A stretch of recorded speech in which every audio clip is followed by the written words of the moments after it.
María Guadalupe Maldonado Cruz es licenciada en Derecho por la Facultad de Derecho y Ciencias Sociales de la Universidad Michoacana de San Nicolás de Hidalgo. Cuenta con una larga trayectoria en el Poder Judicial del Estado de Michoacán, desde 1995, donde ha desempeñado funciones como actuaria, secretaria y jueza en distintas materias y regiones del Estado.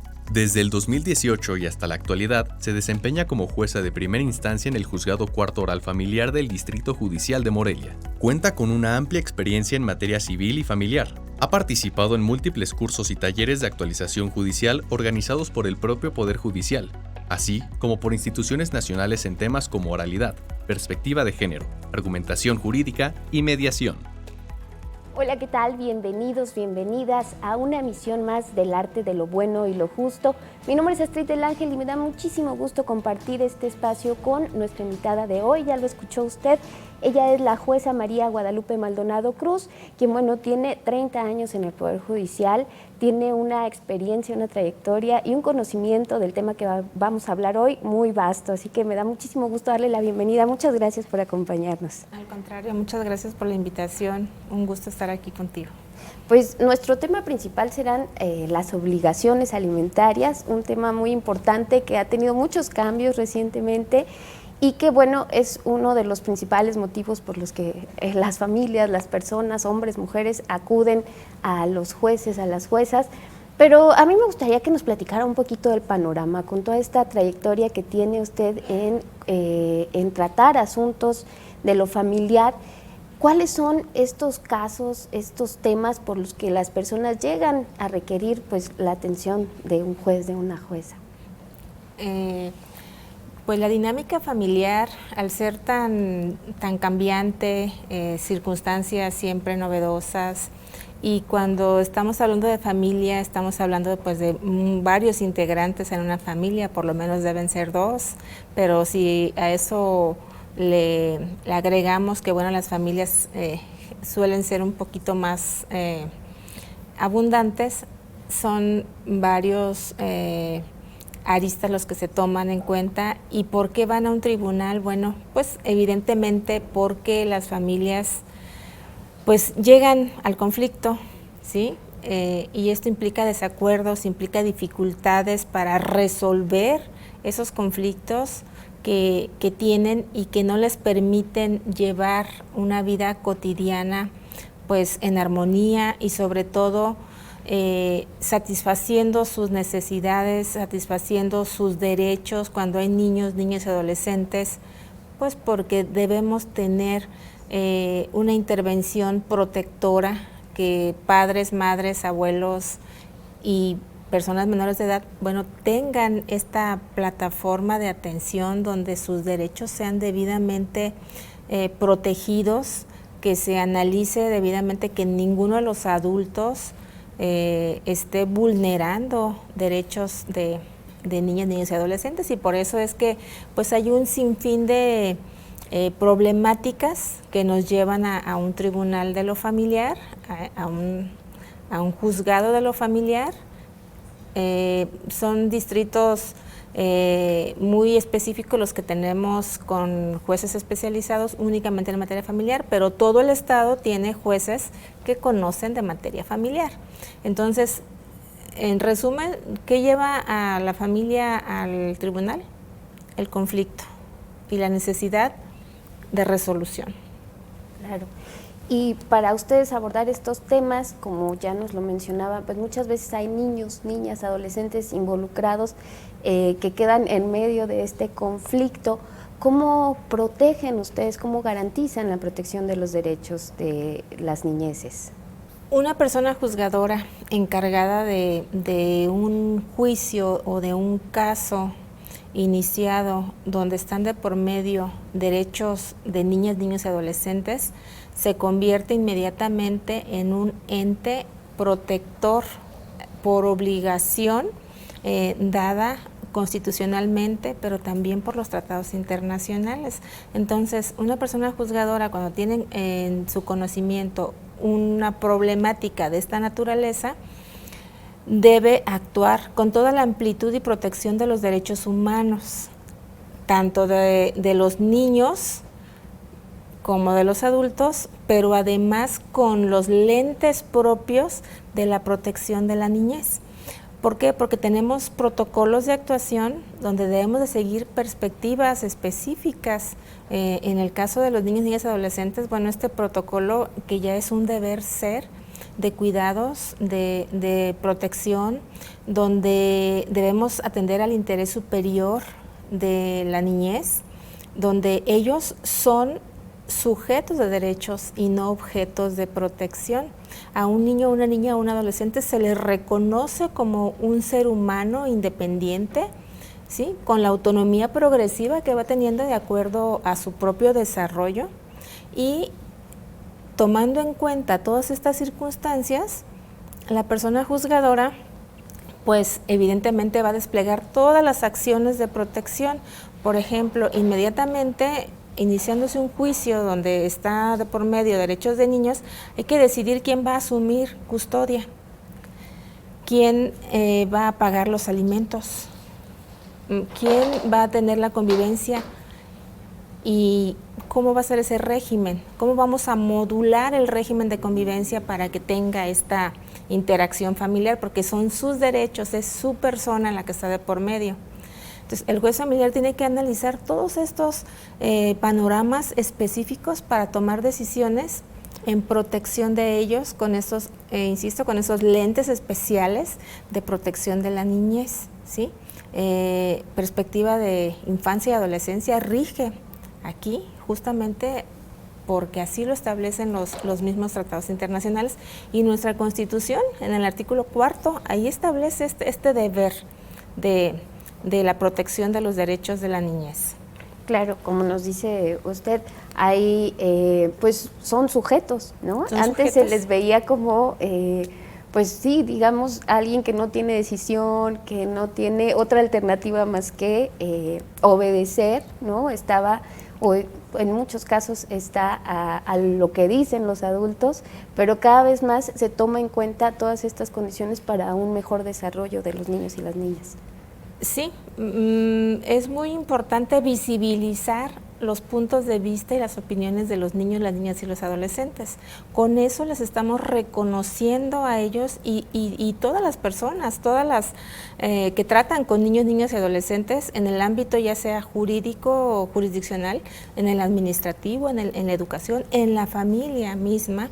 Hay que visibilizar sus opiniones, sus puntos de vista, porque son seres humanos que tienen derecho a expresarse, que tienen derecho a que se les tome en cuenta, a que tengan voz, ¿sí? Porque justamente de eso se trata, de darles la voz que por mucho tiempo se les había callado. Entonces no tenían opinión, y hace un momento hiciste el comentario de nada más es obedecer, y no, ahora es escuchar también a los niños, a las niñas. Muy importante, y que las personas juzgadoras también puedan hacerlo y que se estén capacitando constantemente en estos tratados y en esta forma de juzgar. Y justo nos acercábamos al tema de las obligaciones alimentarias, jueza. ¿Qué incluye este concepto? Bien, es muy amplio el concepto de alimentos, jurídicamente hablando, legalmente hablando. Es el derecho que tiene una persona acreedora alimentaria, o sea, en el caso de niñas, niños y adolescentes, pues ellos, los hijos, los cónyuges entre sí, los concubinos, los adultos mayores.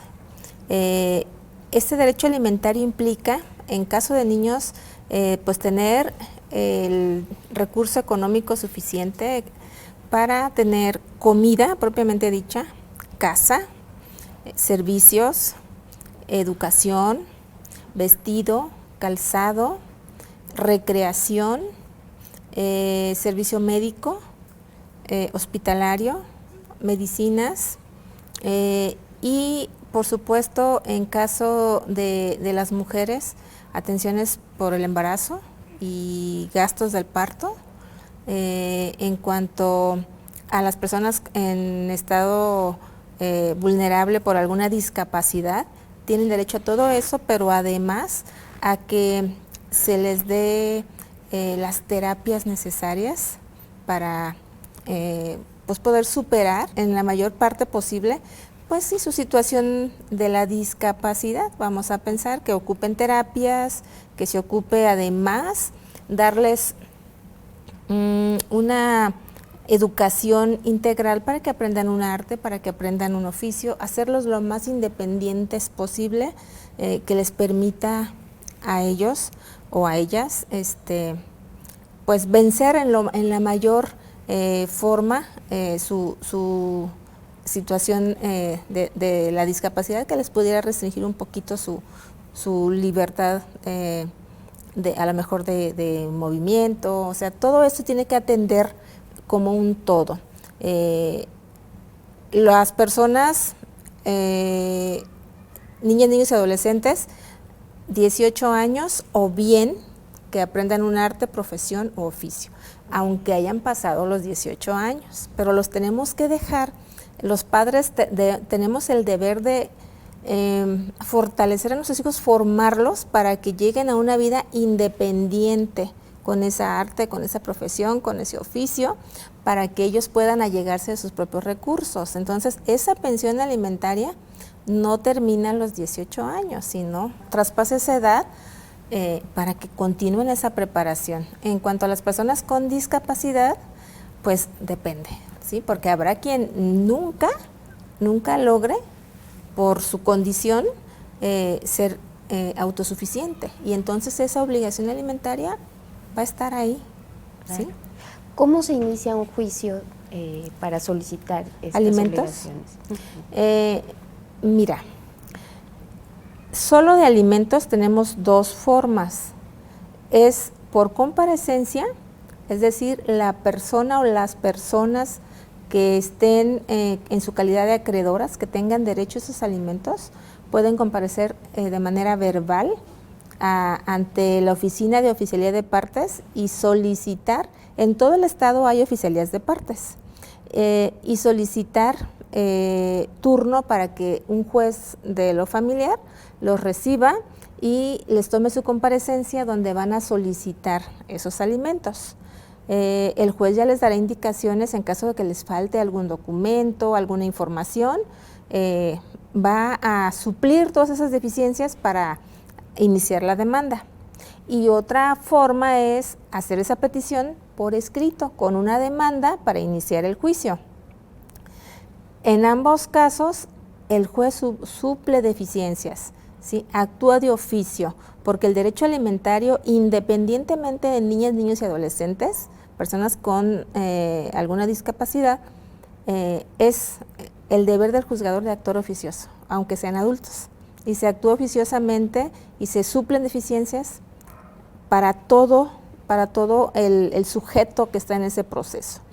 Y además, eso es juicio especial solamente de alimentos, pero en todas las acciones del Estado civil, si se ingresa a un tribunal y hay de por medio derechos de niños, niñas y adolescentes, se analizan los alimentos. O sea, aunque no lo soliciten, como es un derecho del niño que una persona juzgadora proteja sus derechos integralmente, toda su esfera jurídica, no le va a atender un derecho de custodia sin tocar el tema alimentario, porque integralmente él debe de recibir una resolución donde vea satisfecha pues toda su vida cotidiana, ¿sí? Y ahí inicia. Entonces, si el juicio inicia por pérdida de patria potestad, se analizan alimentos. Si el juicio inicia por convivencia, se analizan alimentos. Si los padres inician juicio de divorcio, se analizan alimentos. Si hay un reconocimiento o investigación de paternidad, se analizan alimentos, aunque no se solicite por los adultos. Entonces, el derecho alimentario siempre va como inmerso en las acciones donde están de por medio los niños y las niñas y los adolescentes. ¿Y qué pasa en el proceso mientras se realiza el juicio? Muy importante esta pregunta. El juez de lo familiar, inmediatamente que recibe una demanda de alimentos, debe dictar una medida provisional o cautelar, y es fijar una pensión provisional, que significa esta pensión va a estar vigente mientras decide el juez en la sentencia una pensión definitiva. Provisionalmente durante todo el proceso va a haber fijados unos alimentos en beneficio del acreedor alimentario, ¿sí? Y se va a hacer exigible este pago, que se cumpla con esta obligación con los medios que se cuenten y atendiendo al caso concreto. Papá o mamá obligado tiene un trabajo formal, se le indica a la fuente laboral, hazle el descuento y págale al acreedor alimentario o a la acreedora alimentaria para que durante este proceso no esté en estado de vulnerabilidad y reciba esa pensión. ¿Sí? ¿Cómo se calculan los alimentos? ¿Cómo deciden las personas juzgadoras cuánto es lo que debe recibir?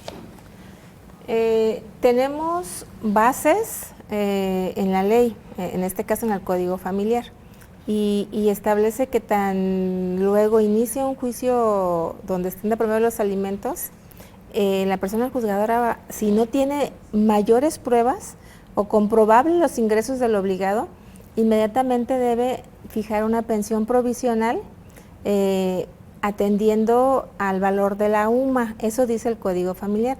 Sin embargo, tenemos jurisprudencia donde se dice que no se tome como base la UMA, sino el salario mínimo.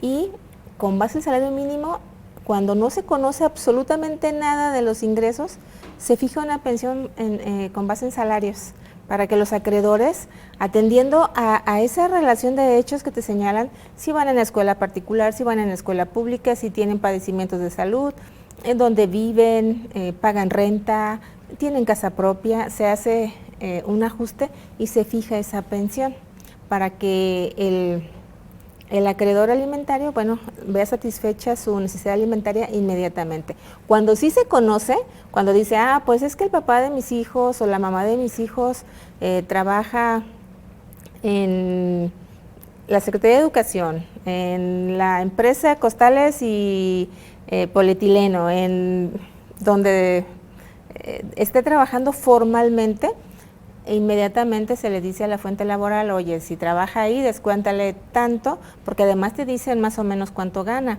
Hazle un descuento de tal porcentaje para que cubra los alimentos y además informa exactamente cuáles son sus percepciones.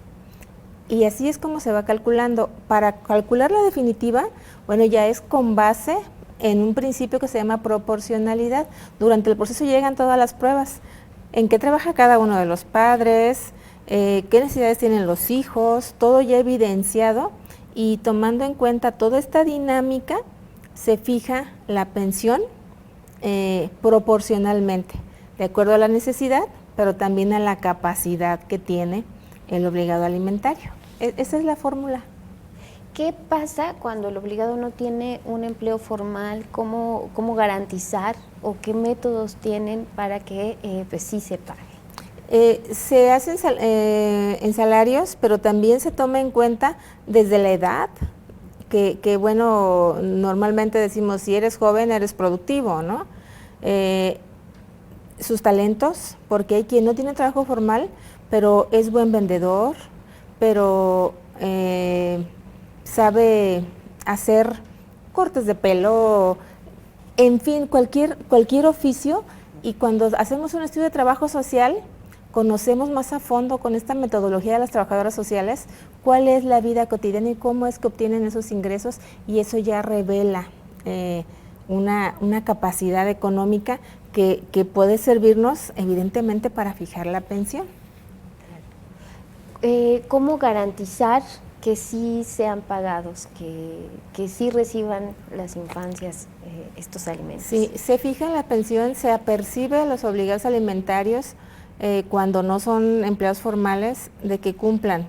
De lo contrario, se procede a ejecuciones forzosas, se puede dar vista al Ministerio Público por no cumplir con la obligación alimentaria, porque está previsto que también puede constituir un hecho con apariencia de delito y que puede iniciarse una carpeta de investigación por no estar cumpliendo con estas obligaciones.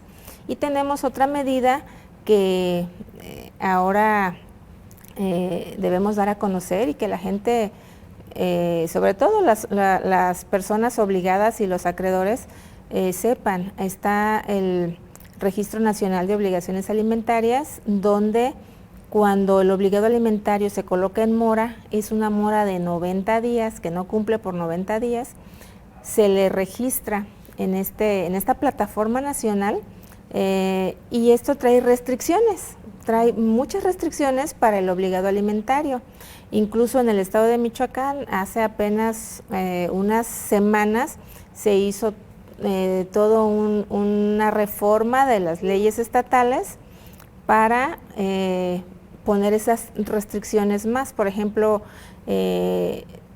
para tener una licencia de conducir o renovarla, para casarte, para ser empleado de gobierno en el ámbito municipal, estatal, no puede ser empleado quien esté registrado en esta plataforma nacional.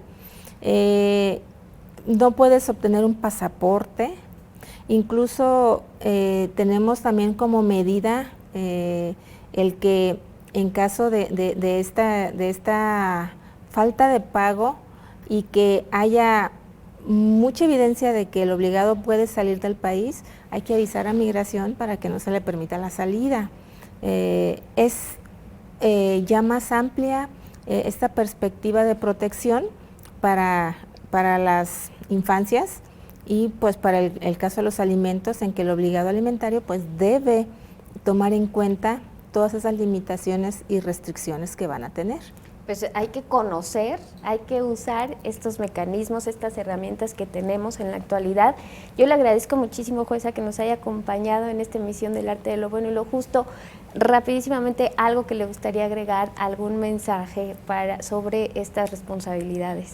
Pues creo que debemos cambiar la cultura, debemos ser conscientes que como papás, como padres, como madres, nuestra primera tarea es tener una crianza, una corresponsabilidad para sacar adelante a los hijos, para formarlos, para guiarlos, para orientarlos, y que la pensión alimentaria es vital y es indispensable que un niño reciba esta pensión, una niña o un adolescente. ¿Por qué? Pues porque de ahí depende una vida digna y que lleguen a una vida adulta plenamente preparados para ella. Volvemos al principio, reconocer estos derechos, ¿no?, de estos sujetos, niños, niñas, adolescentes. Muchísimas gracias a la jueza María Guadalupe Maldonado Cruz, gracias a ustedes por habernos acompañado en este programa del Arte de lo Bueno y lo Justo. Le esperamos la próxima.